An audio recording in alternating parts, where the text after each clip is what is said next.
Hello everyone, welcome to my channel. Please subscribe and keep watching more details.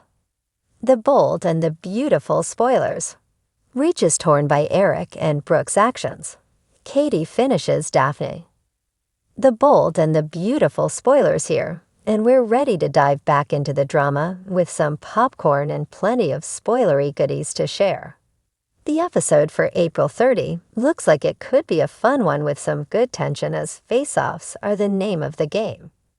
Ridge Forrester, Thorsten K., will be torn on what to do. He wants to be true to Taylor Hayes, Rebecca Budig, but he knows he messed up. Eric Forrester, John McCook's argument and Brooke Logan, Catherine Kelly Lang. His actions have him caught in mid-switch to his basic factory settings. Meanwhile, another of Steffi Forrester, Jacqueline Mythsinswood, his machinations is going to face some serious pushback.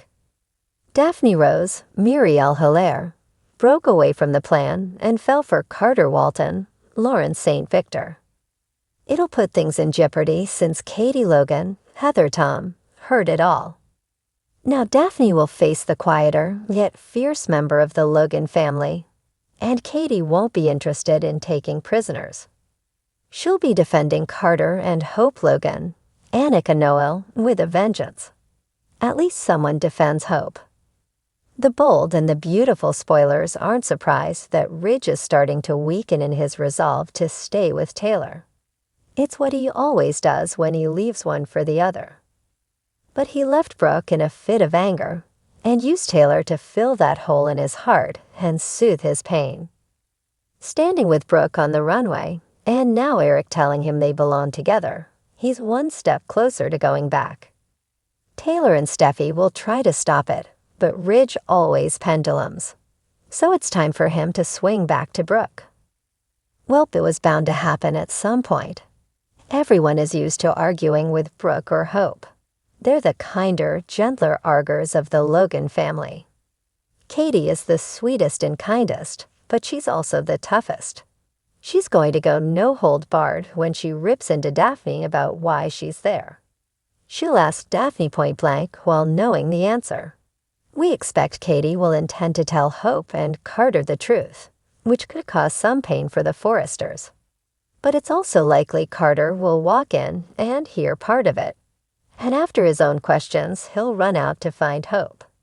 Steffi's going to have some more rough days ahead.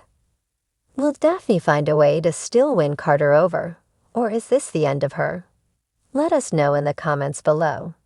Check back with the bold and the beautiful spoilers for the latest updates, spoilers, and speculation around.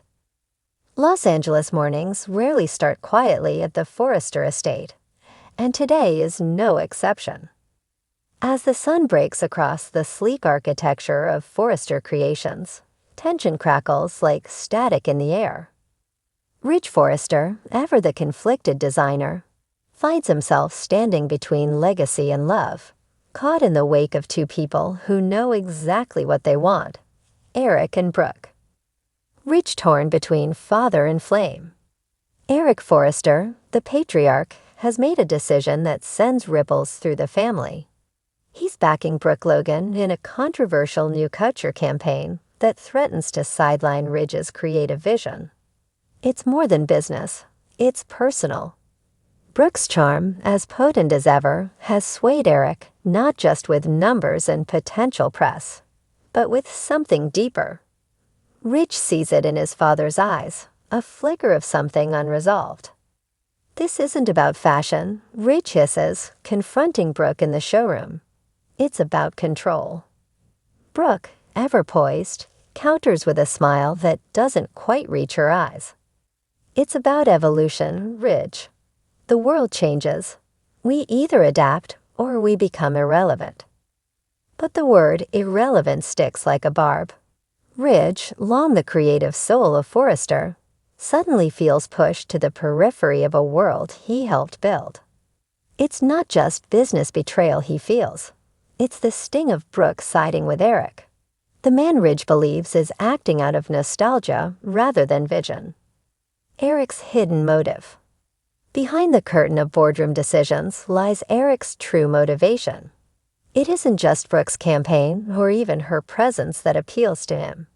It's a final chance, a swan song.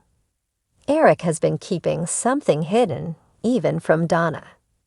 Quiet health concerns and an increasing sense of his own mortality have nudged him into urgency. He sees in Brooke a connection to his past, yes, but also a torchbearer for the Forrester legacy. I need to know that Forrester Creations will live on. Eric confides in Brooke late one evening, their silhouettes cast in soft light from the design studio. And I believe in your fire. Brooke, surprisingly touched, agrees, not out of ambition, but loyalty. To Eric, to the house she helped shape. But she doesn't fully anticipate the storm this will summon in Daphne. The showdown reaches its peak. Meanwhile, across town, a quieter feud brews into full-blown warfare. Katie Logan has been circling Daphne for weeks. Daphne, the smooth-talking PR expert who once seemed like a harmless newcomer, has proven herself far more cunning. She's planted seeds of doubt, twisted alliances, and even flirted with Carter, an unforgivable sin in Katie's eyes. But this week, the gloves come off. Katie, armed with proof of Daphne's behind-the-scenes manipulation, including forged marketing documents and a leak strategy that nearly cost Forrester a major investor, finally brings the receipts. Game's over, Katie says, cornering Daphne in the executive lounge. You underestimated me. Big mistake. Daphne, momentarily stunned, recovers with a smirk. You think this makes you powerful? Katie doesn't flinch. I don't need to be powerful.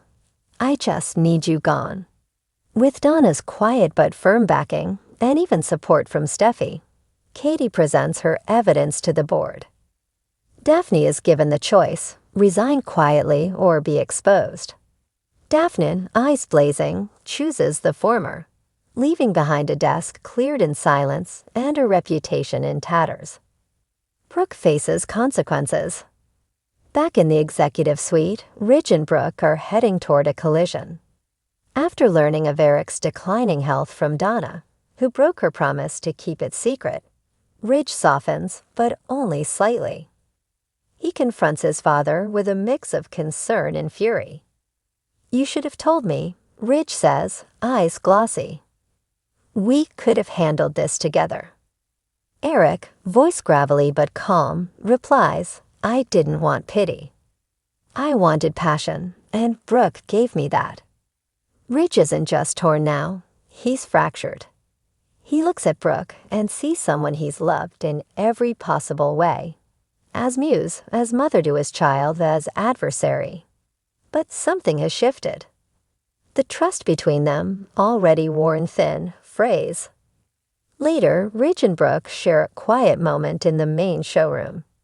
Dresses shimmer on mannequins around them like ghosts of past collections. Brooke reaches for him. I never meant to hurt you. Ridge pulls away gently. You didn't have to mean it. The aftermath and what's next.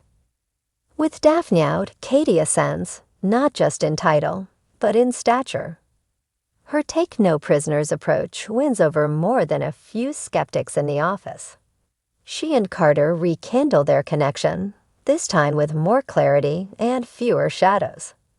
Katie knows who she is, and she's done apologizing for it. As for Eric, he begins treatment discreetly, supported by Donna, who has vowed to stand by him no matter what. Brooke, meanwhile, finds herself increasingly isolated, not punished outright, but questioned at every turn. Her influence may be rising, but so are the stakes. Ridge takes a leave of absence, a move that sends shockwaves through the company.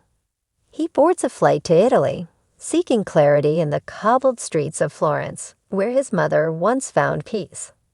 The future of Forrester hangs in the balance, not just its designs, but its soul. And as the week ends, one question remains. Can a family built on beauty survive the ugliness of ambition?